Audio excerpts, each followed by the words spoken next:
Welcome to my first video in my survival tips, tricks, and DIY hack series. I figured what better topic to tackle than to show you how I make char-cloth.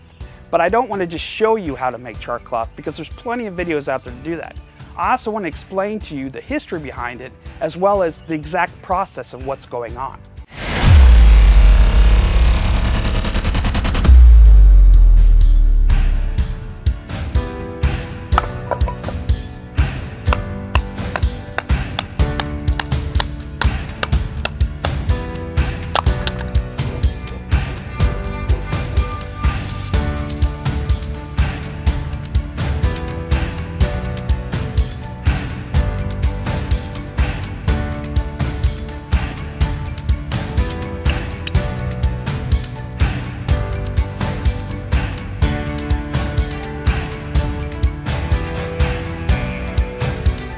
It's the OCD Hunter, and I'm bringing you tips, tricks, DIY hacks, and other useful ways that my OCD can help make your life a little bit more simpler. So what exactly is char-cloth? Char-cloth, or sometimes referred to as char paper, is a natural fiber that's gone through a process called pyrolysis.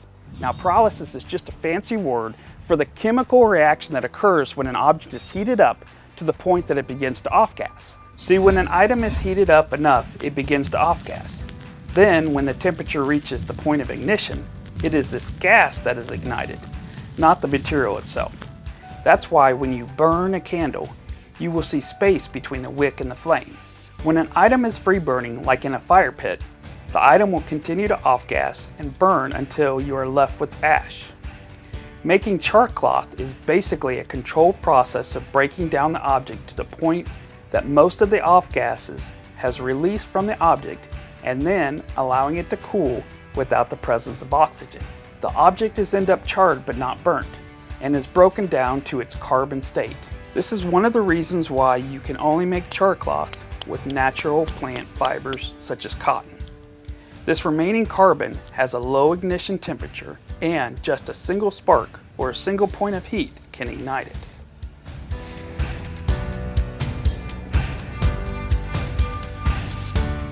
Char-cloth has been used for centuries to make fires with the flint and steel method.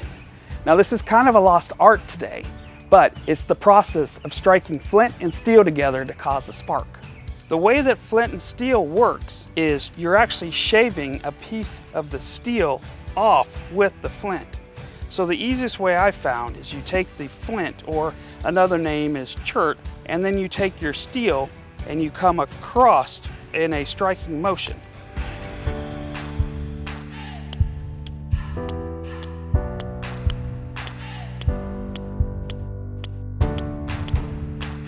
Aiming the spark and catching it with the char-cloth starts to glow red and smolders as an ember, and then can be transferred to a tinder bundle, or sometimes called a bird's nest, and then blown into a flame. Learning to make char paper is actually a really good survival skill to learn, and it goes along with what Dave Canterbury teaches on his channel about the whole next fire mentality. See, taking the time to create char paper with your current fire set you up for success in the future to create your next fire, because you never know what kind of conditions there would be. Some of the advantages of using char-cloth is that it's lightweight, compact, and it smolders longer than matches. And where matches and lighters can be hard to deal with in high wind, wind will actually help you get a piece of char-cloth ignited. As far as I know, char-cloth can be made from any natural plant fibers, not just cotton. But synthetic materials won't work. I've actually been told that pine cones make really good char-cloth. I've never done it, but we'll have to try it sometime in a video. But a word of caution, once char-cloth is lit, it can be really hard to extinguish. So here's a safety tip. It's a good practice to store in a sealed metal container to deprive it of oxygen. Otherwise, it could burn up the entire piece, leaving you without your tinder, or even worse, have the potential to be a fire hazard if left unattended. So how do I make char-cloth? First, you will need some type of metal container like these. Other things that could be used are pop cans, sardine tins, holiday tins, or even aluminum foil. You'll need an all-natural fiber source. Here I have an old 100% cotton t-shirt that I've cut up into squares that will fit into my tin. With my awl, I'll make a small hole in the top of the tin. This is so the off gases from the cotton pieces can escape the tin.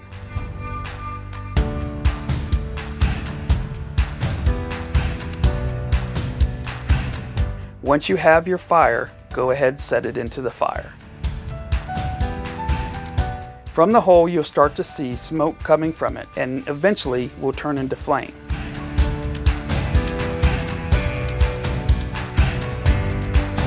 Once the flame and smoke stop coming from the hole, remove the tin from the heat and let it cool.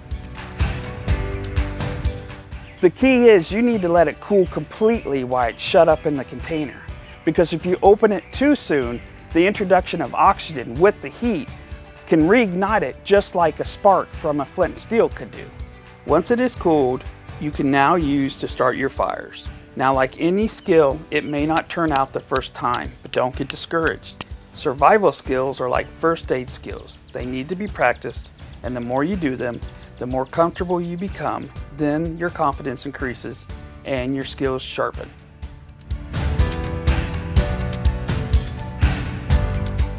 I'm the OCD Hunter, and I hope that my continual painstaking practice of changing, fixing, and improving on ideas will help you out in your endeavors. Don't forget to like and subscribe. Click the bell next to the notification to get notified of new videos. Comments are always welcome. And don't forget, we now have our OCD t-shirts. The link for that is in the description.